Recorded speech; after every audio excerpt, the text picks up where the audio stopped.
Halo Halo gengs, gengs. ketemu lagi sama kita. Jadi dalam kesempatan hari ini ada satu topik ya yang mau kita bahas. Oke, topiknya apa kakak? Topik hidayah. Sebetulnya sih topik hari ini tuh aku juga ragu-ragu buat bahasnya awalnya ya. Karena agak sensitif sedikit gitu ya. Takutnya malah jadi wah kok jadi diangkat malah jadi citra WO-nya jadi kurang baik gitu ya. Tapi setelah aku pikir-pikir sih nggak apa-apa sih kita kasih informasi beberapa modus gitu ya yang terjadi tentang penipuan-penipuan wedding organizer. Objektifnya ya supaya hal ini tidak terjadi. Ya, Betul. karena kalau misalnya oknum sih selalu ada aja, bukan cuma industri wedding ya, dalam berbagai industri lain juga ada. Cuman kalau kita memahami ya, calon pengantin juga lebih waspada, lebih hati-hati kan hal itu jadi tidak terjadi sehingga citra wedding organizer juga tetap baik gitu ya. Oke. Pernah dengar nggak Kak pengalaman-pengalaman mungkin atau dengar di berita atau dengar ada tetangga, saudara yang sempat kejadian kayak gitu? Benar juga sih kak. Soalnya ya dari tahun ke tahun itu selalu ada aja sih. Ya, ya. Tidak banyak tapi ada gitu ya. Nah, sekarang kita mau spesifik bahas untuk yang wedding organizer. Check it out.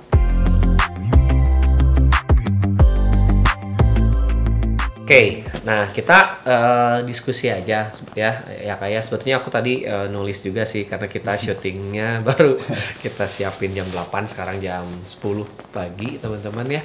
Jadi barusan aku sempat nulis-nulis sedikit tapi aku juga nggak mau terlalu kaku jadi sambil ngobrol aja sih gimana pandangan Kak Ipong sama pandangan aku juga dari pengalaman kita selama di wedding organizer itu ya. Mungkin kita bahas yang pertama tentang modus-modusnya dulu Nah, gitu ya. itu benar. Supaya ini informasi juga nih buat teman-teman atau calon pengantin yang akan menikah. Kita simak. Oke, yang pertama sih menurut aku ya, kalau misalnya WO yang suka tipu-tipu itu biasanya tidak memiliki kantor. Ya, aku yakin sih kalau misalnya para pelaku wedding yang serius di bidang itu pasti punya kantor ya, karena kan itu Betul. identitas diri dari si brandnya tersebut. Jadi aku sarankan buat kalian para calon pengantin yang cari WO atau misalnya mau ketemu, mau ngobrol, konsultasi itu di kantor WO-nya. Oke. Nah, yang kedua biasanya harga yang diberikan itu sebetulnya rancu. Rancu itu beda dengan murah. Oke. Ya. Kalau misalnya lebih murah kan bisa aja. Bisa. Tapi kita harus mengukur apakah itu rancu atau tidak. Ya misalnya teman-teman mencari dekorasi dengan vendor A. Teman-teman mungkin tahu si dekorasi vendor A tersebut misalnya harganya 30 juta. Ya. Kalau misalnya tiba-tiba si WO itu kasih harga 15 juta kan rancu ya. Ini bukan keuntungan menurut aku buat calon pengantin, tapi itu jelas adalah suatu kerancuan karena rasanya tidak mungkin walaupun si WO itu punya relasi dengan si vendor tersebut, tapi harganya bisa sampai 50% ya dari normalnya. Ya, tapi mungkin kalau misalnya si WO itu kasih harganya 29 juta ya, mungkin itu lebih rasional. Karena memang kita sendiri kalau misalnya kerja sama vendor itu seperti itu ya. Jadi kalau harganya 30, kita ketemu, kita bernegosiasi, kita jalin relasi, terus akhirnya kita misalnya dikasih harga 28 juta. Nah, dari 28 juta itu kita misalnya jual ke pengantin 29 juta. Jadi pengantinnya lebih efisien, kita juga mendapatkan keuntungan dan si vendor tersebut juga dapat job yang intens dari kita ya. Nah, karena itu angkanya masih rasional ya kayak. Tapi kalau misalnya angkanya sampai kayaknya nggak mungkin deh ya 30% ke atas ya selisihnya. Sebetulnya mungkin bisa aja dengan ada fasilitas yang dikurangi.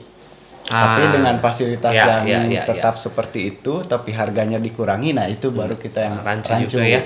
Jadi kalau kita dilihat lebih utuh, kalau misalnya ada yang dikurangi sih itu lebih ke strategi mungkin ya. Betul. Strategi si vendor untuk mendapatkan klien lah ya. Itu aku pikir sih sah-sah aja sih. Cuman kalau misalnya tiba-tiba turun drastis itu rancu ya. Rancu. Atau misalnya si brandnya punya sendiri, itu mungkin aja sih teman-teman. Ya, karena aku sendiri misalnya punya galeri busana pengantin. Harganya sekian gitu ya, tapi kadang-kadang dengan kondisi tertentu bisa aja aku kasih harga bisa hampir sampai setengahnya ya, tapi kan karena memang punya sendiri, operasionalnya juga tidak banyak ya. Berbeda kalau kita dengan vendor kan pasti nggak mungkin gitu ya sedrastis itu ya. Tapi intinya semoga kalian nangkep. Intinya kalau ada yang rancu, kalian jangan senang dulu, tapi kalian harus mulai waspada gitu ya. Oke, next ya, sistem payment ya. Sistem payment juga ini harus hati-hati. Sebetulnya yang aku tahu ya dari pengalaman aku sih, kalau kita sendiri juga cuma 2 kali, DP dan pelunasan. Biasanya sih kalau pengantin DP itu karena untuk kita DP juga ke semua vendor. Nah, begitu nanti pelunasan itu juga sama untuk kita melunasi ke vendor-vendor ya. Sebetulnya bisa aja terjadi beberapa gitu ya. Misal kalau kita ada pameran, kalau misalnya di satu pameran teman-teman harus DP kan jumlahnya mungkin lumayan besar ya. Mungkin hanya ada fee booking saja ya. Karena kan waktunya pendek, hanya selama pameran berlangsung, jadi biasanya fee booking dulu, setelah itu DP, kemudian pelunasan ya. Sebetulnya ini nggak bisa dirata-ratakan, semua vendor itu memang punya kebijakan masing-masing, tapi harus tetap realistis. Menurut aku sih secara umum seperti itu ya kayak. Soalnya ada juga sih vendor yang pas di tengah itu minta termin gitu ya, itu bisa juga terjadi. Tapi baiknya menurut aku kalau termin itu ada ketika fasilitasnya pun sudah tereksekusi. Misal begini ya, kita harus ada penambahan DP setelah pre-wed atau ketika akan pre-wed. Menurut aku sih itu masih berlogika ya, karena memang mungkin di tengah itu ternyata kita perlu operasional gitu ya. Tapi kalau misalnya paymentnya harus bertambah, sedangkan fasilitasnya itu belum sama sekali digunakan gitu ya, menurut aku sih itu juga harus kita cek. Apalagi angkanya fantastis ya, misalnya tiba-tiba dari DP 20%, tiba-tiba minta jadi 50%, minta lagi jadi 70%, sedangkan progres event dari teman-teman itu belum ada sama sekali. Jadi menurut aku itu harus benar-benar waspada ya teman-teman ya. Oke, selanjutnya? Selanjutnya harus memiliki mekanisme kerja. Jadi kita bisa mengukur. Nah, dengan ketemu ya sama si WO tersebut kan kita bisa mengukur ya knowledge dari si WO-nya ya. Kemudian juga cara kerjanya tuh seperti apa.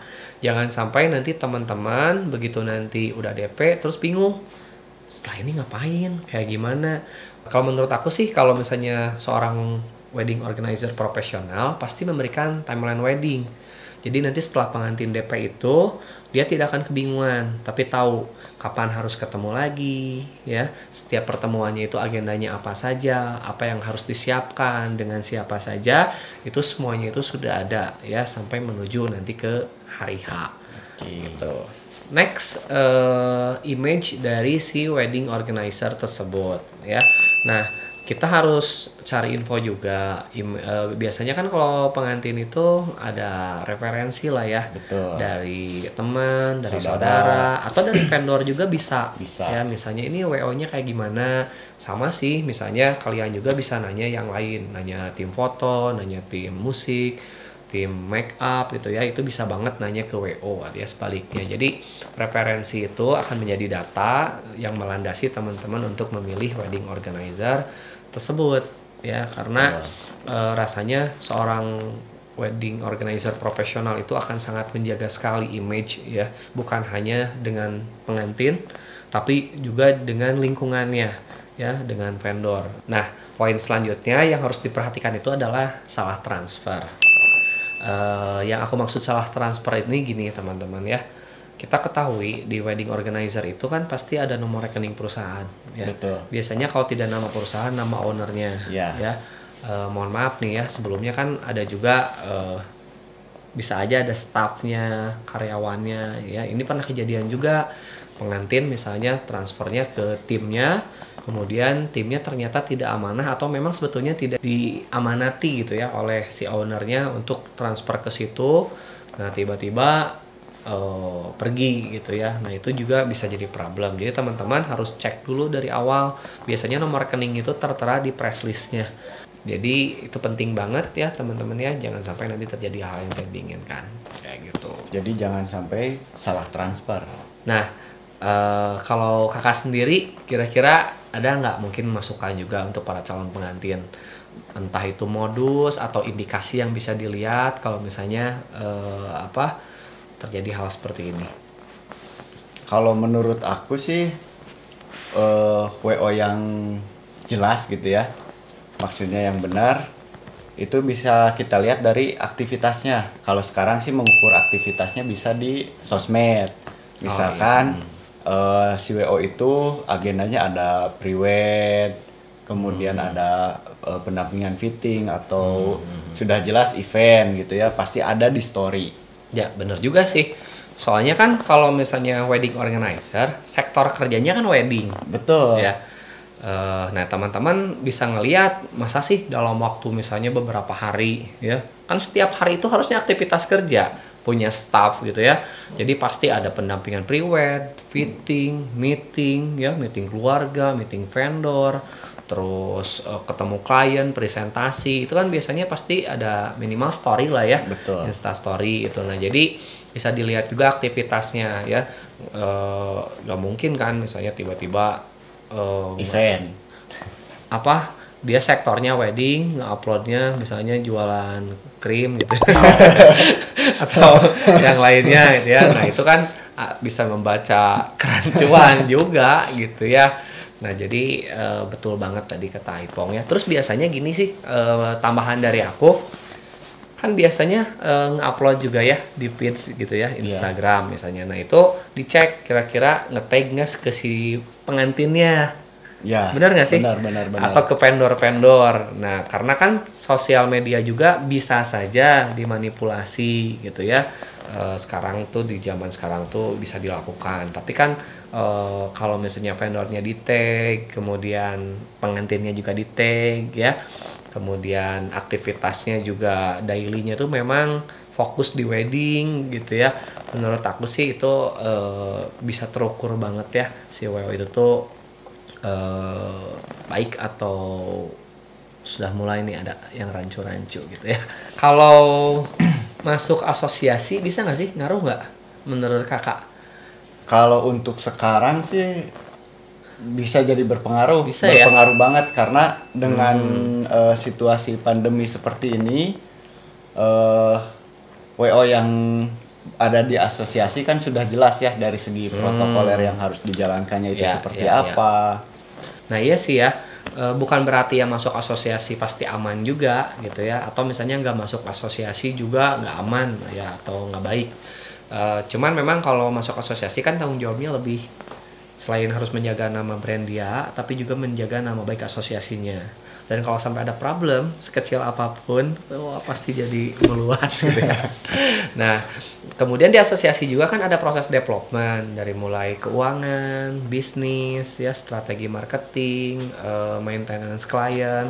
Jadi harusnya sih lebih terlatih lah ya si WO itu gitu. Dan tentu sering sharing juga ya antar sesama pelaku bisnis wedding gitu. Kalau dari aku sih itu sih mungkin ya sementara. Dari kakak ada lagi? Kalau dari aku juga udah cukup sih. Nanti deh kalau ada lagi kita share di next gitu ya. Sekarang kita ganti topik yang kedua biar berimbang. Sekarang kita coba bahas seberapa penting wedding organizer untuk calon pengantin. Oke? Oke. Nah mungkin kakak ada pandangan kenapa kira-kira harus menggunakan wedding organizer, mempercayakan pernikahannya ke wedding organizer. Nah kira-kira itu menurut kakak kenapa? Kalau menurut aku kenapa kita harus mempercayakan ke wedding organizer? Karena wedding organizer atau WO itu pastinya sudah ada vendor terbaik. Jadi sebelum si klien sortir, tentunya WO juga sudah sortir duluan mana vendor yang baik dan tentunya juga tidak merepotkan ke WO-nya. Dan progres ke si pengantin nantinya ya. Betul. Bener banget sih. Sebelum pengantin sortir, kita dulu yang sortir. Ya. Betul.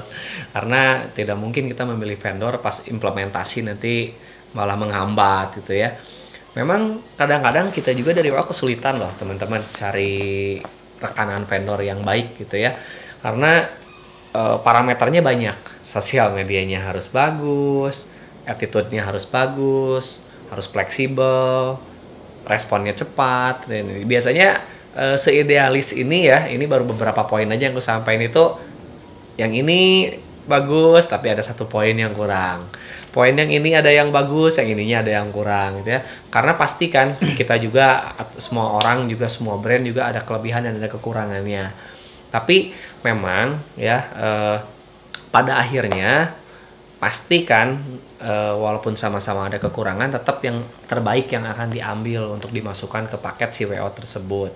Sehingga nanti bisa membantu kita juga justru pada saat implementasi atau menjalankan persiapan pernikahannya nanti ya kayak gitu ya. Betul. Progres si kliennya. Ya. By the way, karena bahas ini jadi ingat yang kemarin. Yang priwed ya. Nah, ini teman-teman ya, contoh aja gitu ya. Kemarin kita baru booking salah satu vendor dokumentasi ya. Nah, si vendor dokumentasi ini tuh bagus, sosmednya bagus, terus mahal juga. Dan ini memang maunya pengantin sebetulnya ya. Logika kita lebih mahal gitu ya, pasti servisnya juga lebih optimal gitu. Betul. Ya. Tapi ternyata enggak teman-teman. Kita dari mulai penentuan tanggal aja itu alot banget, responnya lama banget ya, udah kayak gitu kaku banget ya. Dari mulai jumlah baju, dari mulai jumlah lama jam gitu ya, kemudian kurang kooperatif lah ya. Itu hal sederhana, hal simpel yang mungkin itu tidak bisa diukur tanpa pengalaman.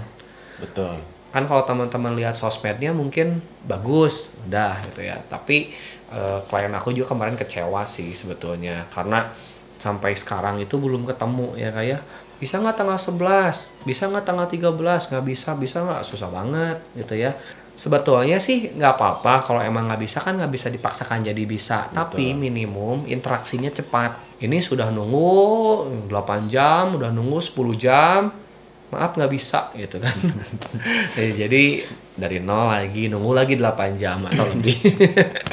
Ya itu contoh aja sih. Jadi emang teman-teman baiknya tuh ngobrol dulu sih sama WO ya.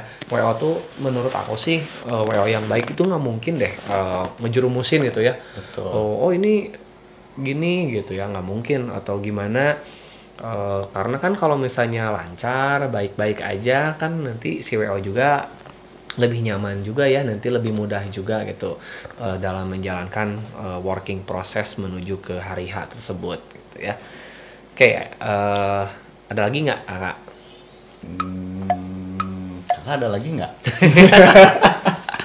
Kalau menurut aku sih, kalau menggunakan wedding organizer itu lebih efisien dari sisi budget, dari sisi waktu juga ya, karena WO itu biasanya kan bekerja sama dengan vendor, dapat harga spesial. Betul. Dari vendor. Memang betul sih teman-teman tuh bisa lebih efisien karena kan vendor-vendor di kita itu kan mudah banget diakses. Rasanya sulit banget ya kalau misalnya WO nge-up budget gitu ya, misalnya harganya 10 dijual 11 kayak gitu. Itu kan teman-teman bisa ngeakses langsung ke si vendornya, walaupun itu bisa aja dilakukan. Tapi menurut aku sih untuk saat ini kayaknya sulit ya seperti itu. Jadi memang harus menjalin relasi yang baik yang nantinya itu akan menguntungkan semua pihak. Kemudian dari sisi waktu yang tadi, misalnya teman-teman pilih-pilih vendor, ada yang bagus mahal, ada yang murah kurang bagus. cari search misalnya dekorasi ada 50 gitu ya di Instagram. Dicek satu-satu, muter, akhirnya nggak ketemu. Muter, akhirnya balik lagi ke situ gitu kan ya. Nah, jadi WO itu membantu mengerucutkan. Jadi membawa teman-teman ke jalan yang benar gitu ya.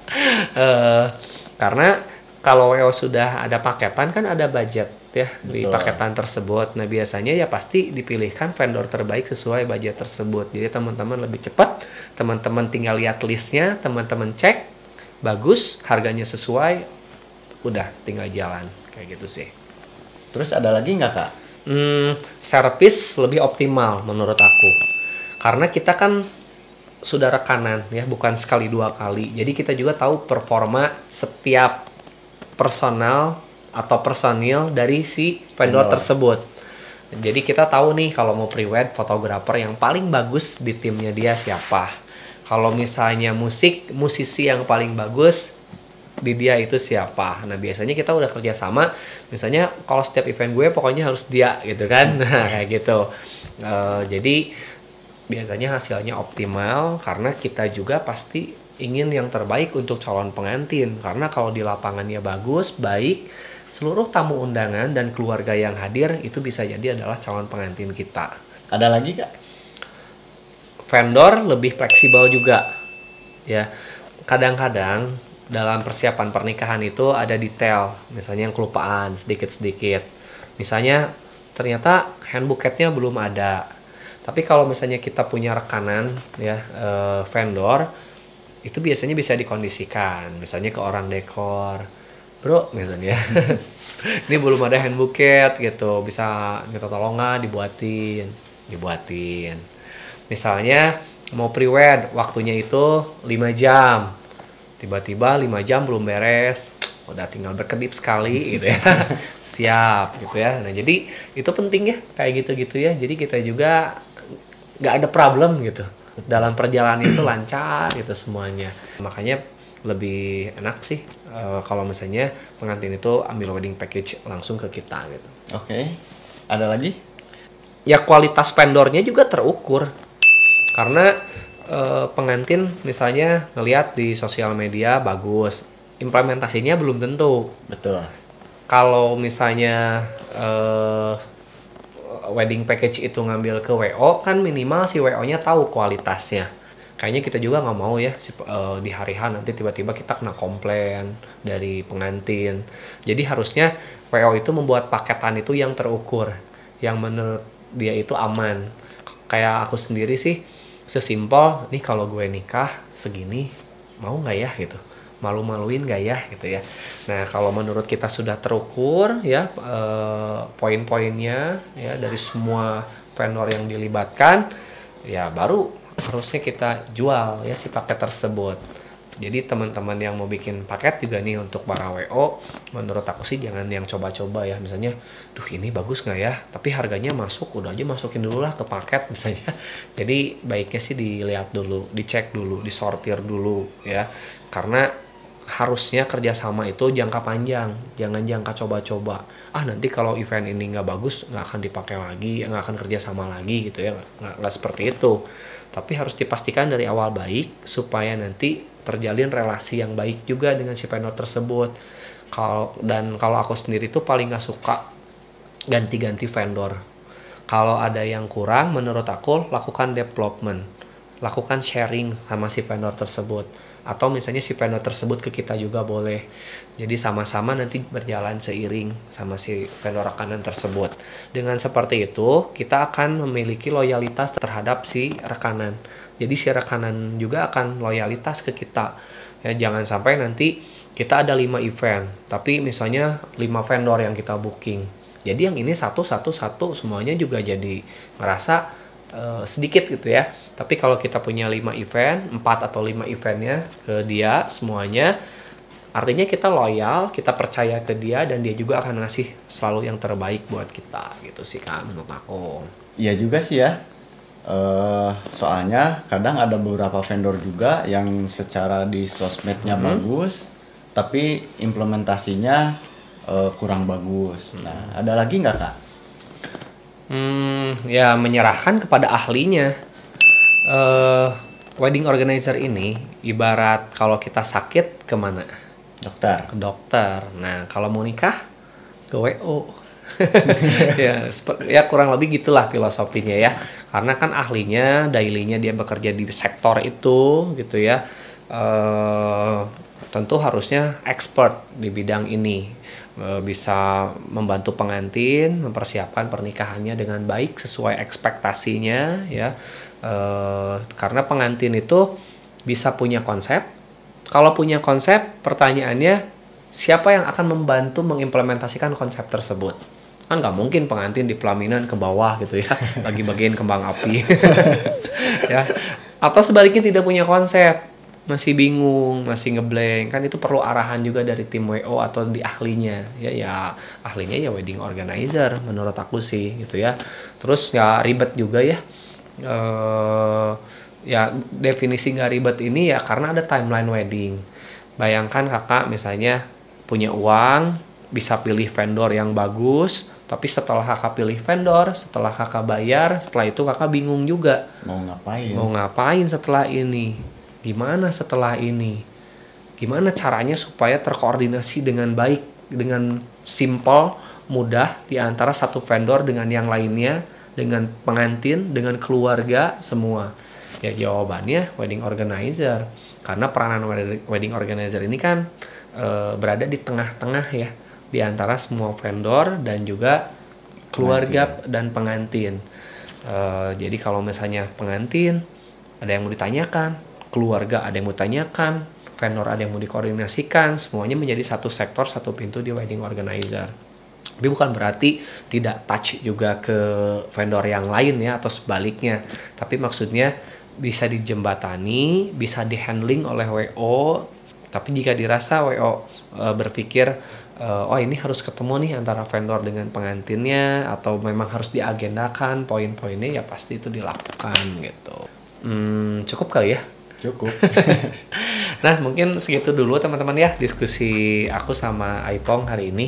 Kalau misalnya kalian punya tambahan di luar dari poin-poin yang tadi kita bahas, boleh langsung tulis saja di kolom komentar ya teman-teman. Sekali lagi pembahasan hari ini kita sampaikan mudah-mudahan sebagai informasi supaya kalian para calon pengantin lebih hati-hati dalam memilih wedding organizer ya. Karena kalau kalian hati-hati bisa membantu juga meminimalisir hal-hal buruk terjadi di sektor ini, sehingga nama dan citra dari wedding organizer ini harapannya bisa baik ya. Nah, tapi jangan menjadi ragu untuk memilih wedding organizer. Yang penting kan kalian tahu bagaimana cara memilihnya, ya. Karena pernikahan sekarang tanpa wedding organizer seperti calon pengantin wanita tanpa calon pengantin pria. Oke? See you the next video.